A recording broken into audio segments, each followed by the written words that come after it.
Greetings interwebs, this is Jack and Kate, and welcome to Overseer October, where I dedicate the month of October to reflect on my more personal creations and share the details from the world that I hope to make into a game/game series someday. While I do have a theme in mind for the month, since I still need more time to work on the script anyways, I figure I would lead off October with something a bit more simple. So, assuming we keep up with this tradition, I decided to add something a little new to it. Where first video of the month, I just take a little time to reflect back on everything I've done with said OCs throughout the course of the last Overseer October and this one.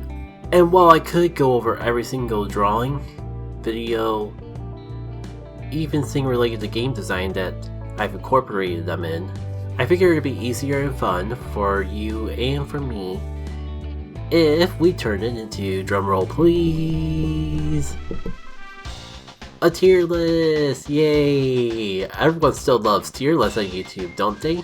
So I did a bit of a skim between November of last year and September of this year of all the art I've done between Kara and Blue Sky, and ranked them based on how frequently I would share them in art in some shape or form. And if there's anything in particular I want to give a shout out to, we can talk more about it as we're going through the characters. For the fun of it, let's list out the point system that I used. Yes, I made a point system to rank how popular each character was, because not all forms of art are created equal. Some of them take significantly more time and effort than others, let alone probably deserve to be treated more significantly than others. So here's how it goes down. I consider the full art drawing of a character being worth a single point. Drawings that are exclusively pencil sketches that never made it to the coloring board, but I still posted online anyways, I ranked as half a point. Within the past couple months, I started doing this new thing where I would do small drawings right off my cell phone. I figured that wasn't quite the same amount of effort as a full art drawing, but still a little bit more of a sketch since I took the time to color it, so I made those worth 0.75 points, which I think is equivalent to 3/4 of a point. As for some of the more complicated stuff, if a character was featured in concept art for something like a concept dungeon I thought up of, or elemental abilities, I decided to rank that as 1.5 points because they were never fully colored because they're freaking huge. But they're freaking huge for even sketches, so I figured that alone was worth being more valuable than my standard full art. And then here's the reference sheets I started up last year. I'll post one on screen right now so you know what I mean, but basically it's multiple drawings of the same character for better reference, so I figured that was worth 5 points, such as with Sara here where everything was sketched and then colored in. Meanwhile, there was also some reference sheets I made for characters like Soul, which did have one or two new pencil sketches that I actually took the time to color in, but a lot of the art was just repurposing pre-existing art, so I only made that worth 3 points. There's also a few other case scenarios, but I've already spent too long dwelling on this.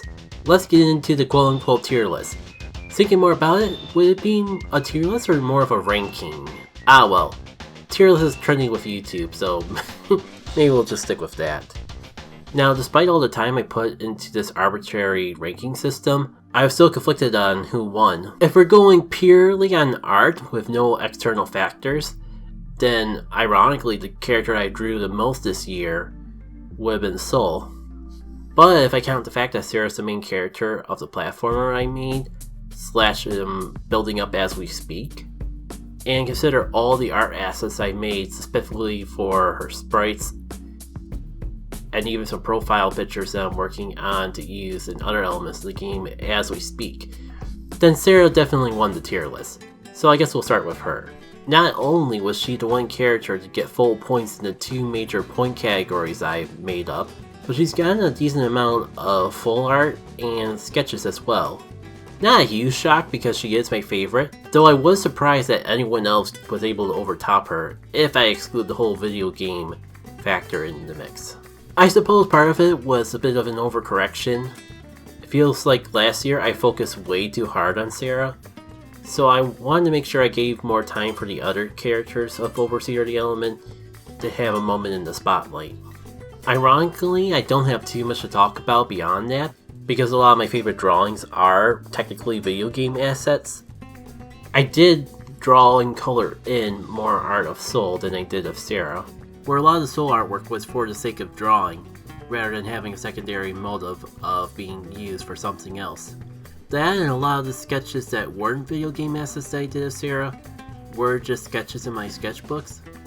You know, like 5 to 15 minute little sketches that I would do on a work break or something.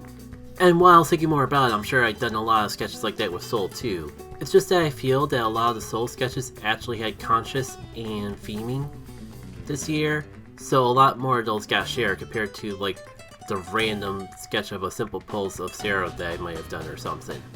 So I guess that was just overcompensation to make sure that she got more attention this year. And I think that makes a good segue to talk a bit about my work with Soul this year. On top of what I've already mentioned with trying to prioritize characters besides Sara and her being in subconscious second, I think it's also worth noting that I explored a bit more of her dynamic with my OC Ironia. To be honest, I'm still working out the pronunciation. It's supposed to be a pun on iron, and that's about as far as I've gotten.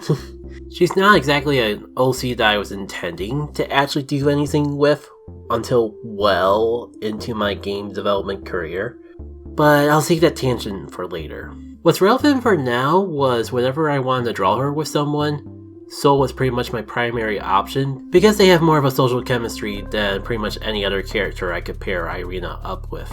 I think the art bingo board I made this year also played a factor in her getting a bit more spotlight than usual, because one of the spaces on the board was to actually do a drawing of one of my OCs actually using their abilities, and the Enlighten ability just seemed like the best blend between an ability I haven't showcased before and something that was simple to do.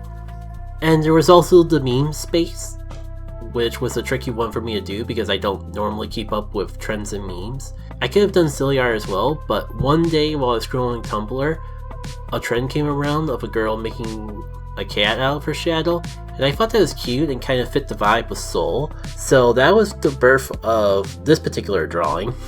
So yeah, she just happened to work out for a lot of types of drawings I wanted to do this year, on top of being one of the original 3.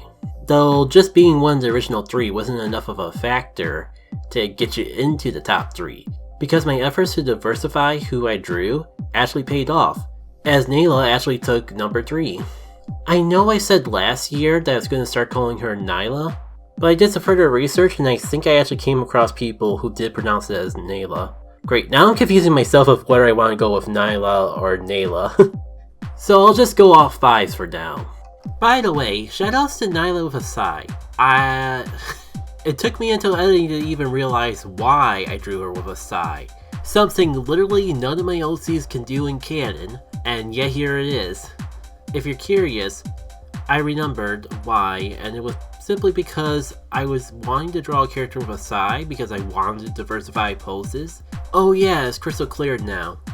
The art prompt literally was, draw a character in a new pose. And I guess I decided on Nayla because she was a character at the time that I barely drew. So here it is, Nayla with a sigh. Besides that though, it helped that she was kind of the one character that I never got around to drawing for certain group drawings I did last year. So just filling her in the blanks helped boost her up a little bit more than maybe usual. But I also want to give a shout out to the shopping drawing I did, because I feel like it perfectly showcases the dynamic between Nayla and Soul, of kind of a big sister in a found family sense. That requires too much lore exploration that we don't have time for today. Heck, with how things are evolving in my head behind the scenes, some of that might even change by the time I make anything. Also, I think a big factor that boosts her up more than you might think was the fact that she snuck into a little tech demo I did, trying to get myself more familiar with making RPGs. Like, I was only going to make a sprite for Jacket/Jade, and just reuse the Firebrand Sara sprite for that project, but I needed a third party member, and ironically enough, she ended up being the easiest sprite to make, as I was able to edit the Sara sprite to make something close enough to her to get the job done. That was one of the exceptions I didn't include in the pointing system, since like that was kind of game development, but not actually anywhere close to a full-fledged game, I decided to count it as 2 points.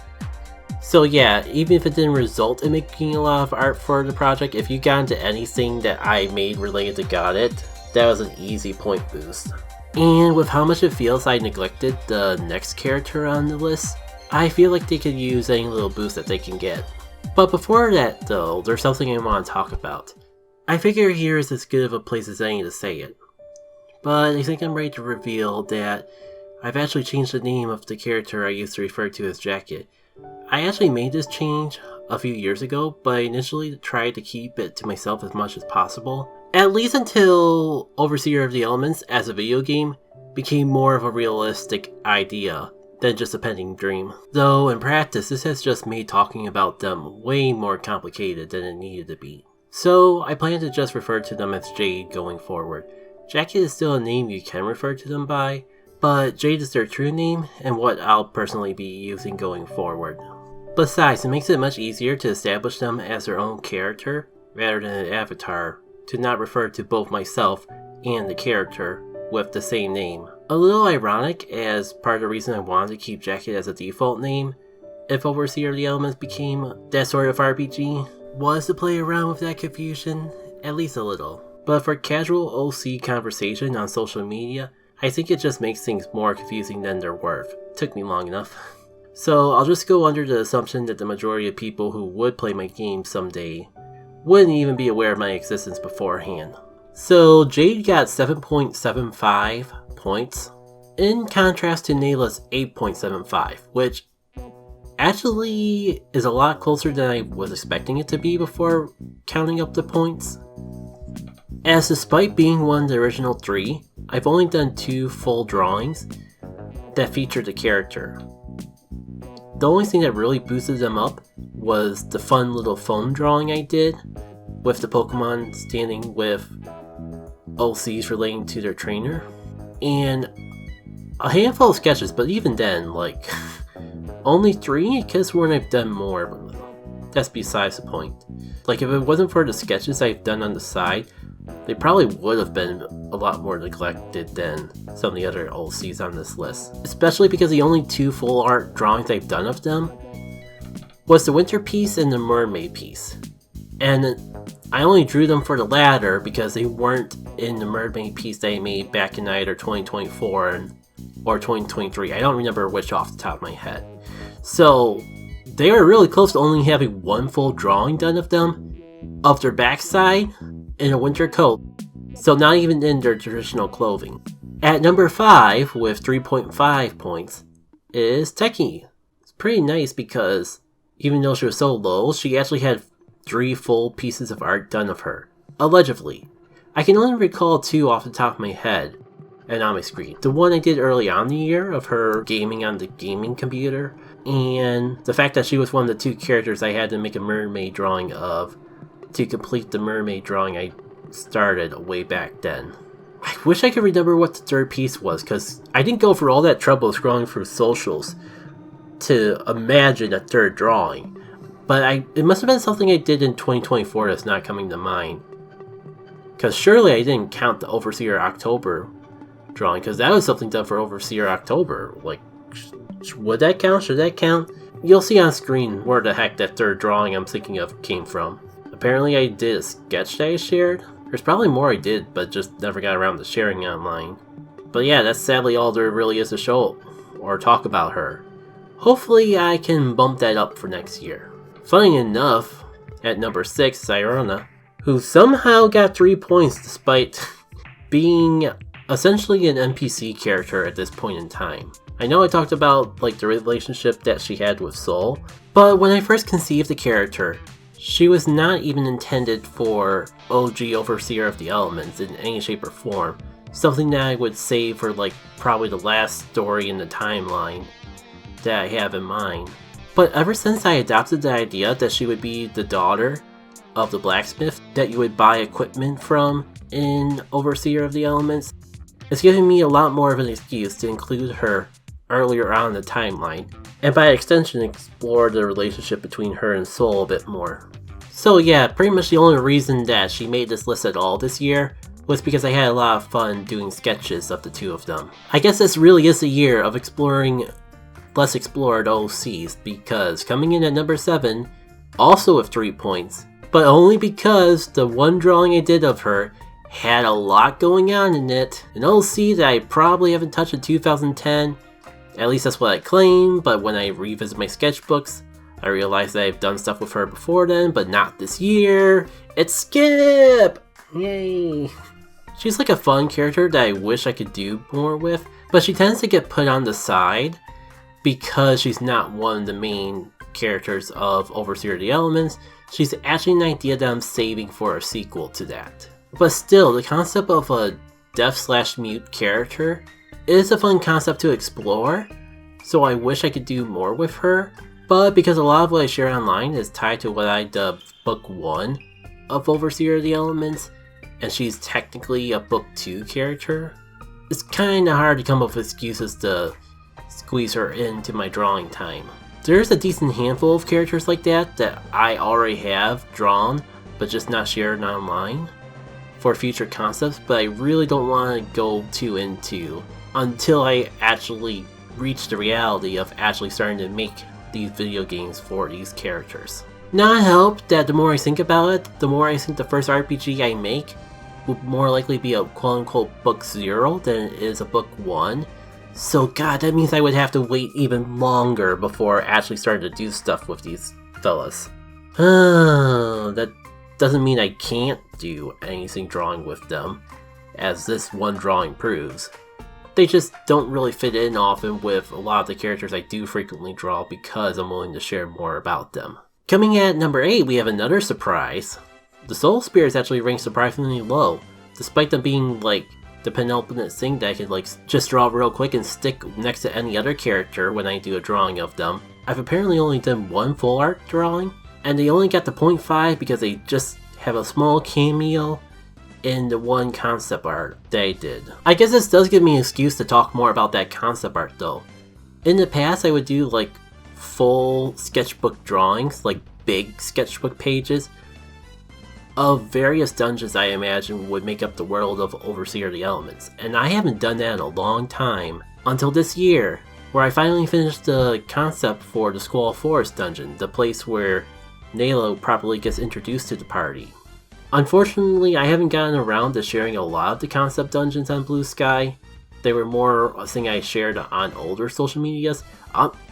Trust me, I do want to get around to sharing those other ones someday. I just haven't had a good chance to. The big factor is that they're sketches with a lot of words on them, so I was hoping to clean up the sketches and like type out all the words and descriptions so it was a lot easier to read than trying to decipher my handwriting.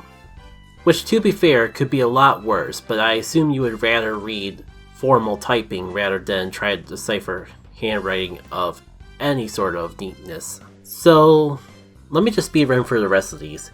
At number 9, we have Sara's relatives, which I all lumped into one category because it was one single drawing and a page of sketches. Number 10, Bob and Steve, who should be out of here for legal distinction, but did make a cameo on that concept art sketch that I was talking about earlier, so they technically made the list. And at number 11, I just have Dancer Light Priestess. And that's only because one of the NPCs I was making for the whole Light Priestess NPC exercise, I like the design so much I think she might become her own character, if only more of a supporting role. So yeah, that's all the OCs that I made between last Overseer October and now. So thank you all for tuning into this video. If you like what you see, I guess you could check out the channel for more, but considering this is usually a 1 month out of the entire year thing, you might be better off just going directly to my Blue Sky because that's the main place that I've been posting and sharing my drawings, along with game design stuff. And hopefully with more time going by, and I get more and more comfortable with the engine to actually work towards my dreams, or just excuses to use my OCs in game development projects in general, you'll get to see them in games more often too. I've been Techie, and I hope you take care.